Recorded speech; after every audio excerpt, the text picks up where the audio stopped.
Good morning. I'm Subha, Assistant Professor, Department of Computer Science, Vishaviva College. So today we are going to see about Java.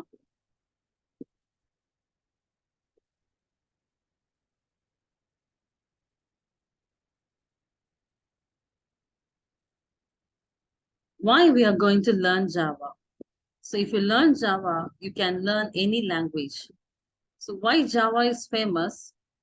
Because it has multiple features which helps to use in the enterprise market. So not only in market, it can be used for mobile development, web development, and enterprise applications. And most of the companies, if you go there, they are using Java as a preferred language. If you learn Java, you can jump into different languages. And if you go for an interview like development, testing, and it doesn't matter which language you're working on it, C, C++, Python, but they might ask questions from Java. Because most of the questions based on Java, because they feel if you know Java, you know other languages as well, or you can learn other languages. And Java is maintainable. That's why most of the industries preferring to use Java. And Java, it is readable. Everything in Java, it is readable because it is a step-by-step process. And Java, it is object-oriented programming. So in Java, everything is object. So for creating object, we have to declare classes and objects. So next is Java, it is platform independent. So we can install Java in any operating system and we can execute Java program. So for that, we need JVM. So JVM, it is nothing, Java virtual machine. So the next one is Java compilation process. So in your machine, you will be having something called JVM. So irrespective of which operating system you're using it, it can be Windows OS, Linux OS, or Mac OS. So it will have a JVM installed. So if you don't have JVM, you cannot execute a Java program. JVM will work on operating system and the operating system will work on hardware and the hardware is working under the operating system and operating systems that is working under the JVM. So that is that OS is top of the hardware and JVM it is top of the operating system. So Java goes in multiple application.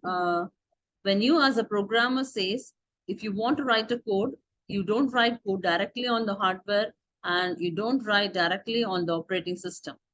So Java says if you want to make it run the code, then you have to write on JVM. So Java it is platform independent as we know already. It means you can run your program on any machine. So Java compiler that is compiling the program into bytecode. So bytecode that is for executable in JVM. So JVM itself has a platform dependent. So you cannot run JVM on iOS. JVM only executes bytecode, but we cannot write bytecode directly. So we can only understand English type of languages. So that the JVM is using the compiler, that is, it is converting the source code into bytecode for easy execution. So if you want to create as a Java code and you then convert it into bytecode, so far this, we need a compiler, we can call it as a Java C compiler. So basically, you will write the code, then it will compile into bytecode, and that bytecode will goes on the JVM. So every time you run the code, it will create a class file. So that class file, which is used for helping and converting the Java program. So if you write 1,000 or 10,000 files, but JVM will execute one by one. So you need to tell which file will execute first, and that file should have a main method. So in Java, it is object-oriented program as we know already. So in Java, everything is object. So in object, everything is class. So this statement, public static void main.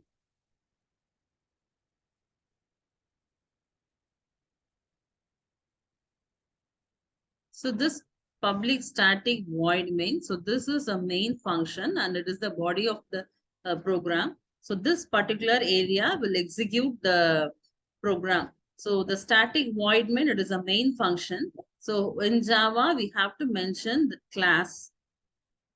So class, and this is class name. So within that class, we have to create a method, main method for execution. So without this main method, we cannot execute Java program. So this JVM that is converting. So this JVM that is executing the static void main. So this JVM that is executing the main method. So Java C, that is the extension of Java, and simple, it is a programming name. For executing purpose, we have to initialize the .java. So .java, which is useful for executing the program. In C, we are storing the program as .c. In C++, we are storing it as CPP. So likewise, in Java, we have to mention the .java for execution. So it is the extension. Um, for example, if you want to cook, you're cooking in the kitchen, and why not in hall or in bedroom? So it's because in the kitchen, if you cook something, you need extra things, right? So that the extra things are kept in the shelf. So you need extra things also. So likewise, if you want to run the Java applications, you need extra libraries at runtime. So that Java provides one more thing, that is JRE, Java Runtime Environment. So this JRE, that is for helping the executing the program. So JVM, that is the compilation process of Java, whereas JRE, that is executing the program, that is runtime process. So now it's clear the behind the scenes of Java and the compilation process.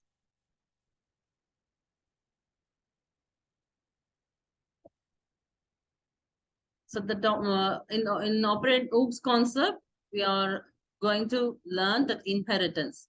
So inheritance means there are two words here which will confuse people, that is and has. So computer has some features. You cannot own a computer basically, right? So you have to buy it. For example, a desktop will have a motherboard, hardware, software, CPU and RAM. So that desktop has a motherboard, but we are not focusing on has. Here we are focusing on is.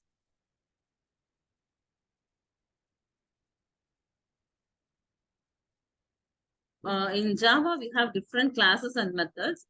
So inheritance is copying the feature from the upper classes. So it has a parent class and the child class. So child class is inheriting the things from the base class. So we can call base class as a parent class or super class. And if you say parent class, then the other one, we can call it as a child class. If you say it is a super class, then we can call it as a subclass. If you say base class, then we can call the other thing as derived class. So this is a syntax for derived class. And the next one is the single inheritance. So single inheritance means we are deriving the informations from the base class. It has only one base class and one derived classes. So everything, the information that is we are deriving from the base class. Here A, it is a base class, and B, it is a derived class.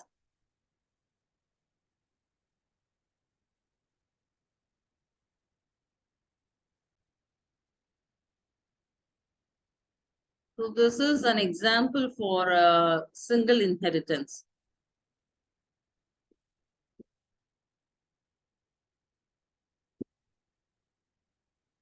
So here we declared a class and the class name is A. So class, it is a base class and the class name is A. So the next one is public void display. So it is a method under the class. So in that method, I have printed a statement that is system.out.println. So this statement that is used for printing any statements. So in that I am printing, I am a method from a class A. So class A, it is a base class. So in that base class, I have created a method. So under that method, I'm printing one statement. So next, I'm inheriting the concept. So here, class B. So I'm creating another class. The class name is B. So this extend keyword, which is useful for this extend key that is for creating, that is inheriting the informations from the base class. So extend is a keyword that is for inheriting the concept from the base class. So here I'm inheriting the class A. So I'm creating another class, the class B. It is the name of the second class. And extend, it is a keyword that is inheriting the concept from the base class. And A, it is a base class name. So under that also I'm creating another method, that is public void print. And here also I'm printing the statement, I am a method from the class B. So first I have created a base class A, and in that I have created a method and printing a statement. So on next one is I have created a class B, that is inheriting the concept from the base class. So in that also I'm printing a statement. And this one is a main function. So main method. So executable part. So public static void main. So this line that is executing the main function. So here I'm creating the object for the derived class only. So B, it is the class name of derived class. So for that derived class, I have created object. So the new keyword which is helpful for creating the object. So B, the derived class name, I have created the object. So with the help of this object, I have called the method display and print. I'm using this object, and with the help of this object, I'm calling the method from the base class as well as from the derived class. So base class method name is print and the derived class method name is display. So here I have inherited all the informations from the base class.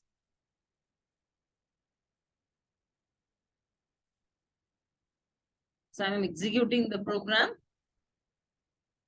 So then it is printed. I am a method from a class A and I am a method from the class B. So both the statements are printed here. That is from base class and then the derived classes. So single inheritance means one base class and one derived class. So the next one is multi-level inheritance.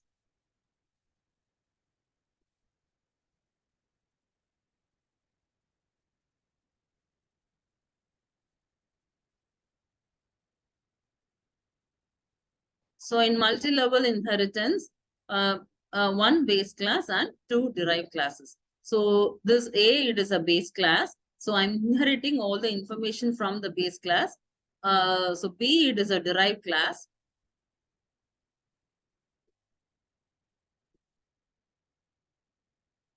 So A, it is a base class, and B, it is a derived class. So I'm inheriting all the information from this base class. So again, I'm creating another derived class. So for this derived class, B, it is a base class. So so A is a base class and it is intermediary class, and C is a derived class. So first I'm inheriting all the informations from A. So next level, I'm inheriting all the informations from the B.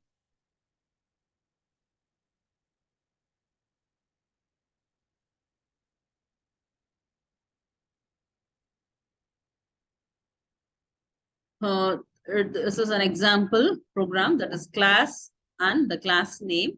So it is a base class. So class name. So under that, I'm creating one method, that is person. So in that person, I'm printing one statement. Again, I have created a second method. So in that second method also, I'm printing a statement, that Indian.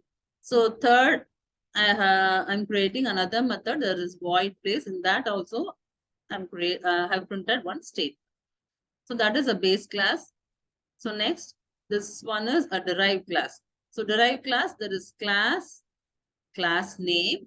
So extend, it is a keyword for inheriting all the information from the base class. And person, it is a base class name. So this is my first level derived class, that is intermediary class. So this level class, that is inheriting information from the base one. So here also I have created one method, that is EMP. I have created another method, void organization. And again, I have created the third method. So in that derived class also, I have created through the three methods. And this is my another derived class. So the first I have created base class, and second that intermediary class. So now all the information that is already inherited or extracted from the base class that is stored in the EMP derived class. So the next level, I have created another class name. This is a class name, extend, it's a keyword. Another one that is EMP. So EMP, it is a first derived class, that is intermediary class. So now all the informations are inherited from the base and it is stored in EMP derived class. Now again, I'm inheriting all the informations from the EMP, that is first level derived class, and the informations are stored here. So manager, it is another method, and subordinate, it is another method. I'm printing that statement here, and place is another method. So here also I have created 3 methods. Now I'm going to execute the program. That is static void main. So this part is a executable part. So that I have created that object M, it is an object. So manager, it is the derived class name. So derived class name is, so my derived class name is class manager. So this is my derived class name. So for that, I'm creating manager M, it is an object. So with the help of this object, I'm calling all the methods, that is M dot nationality, organization, subordinates, and place. So with the help of this object, I'm using to print all the statements from the base class, intermediary class, and then derived classes.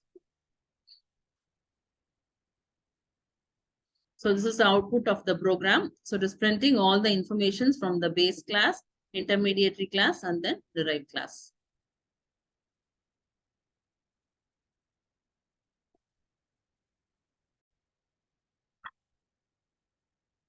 In this class, we have seen about features of Java and the different types of features, and the compilation process of Java, and the OOPS concept, that is inheritance concept.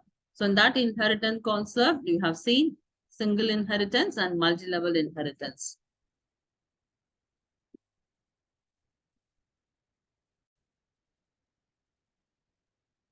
See you in the next class. Thank you.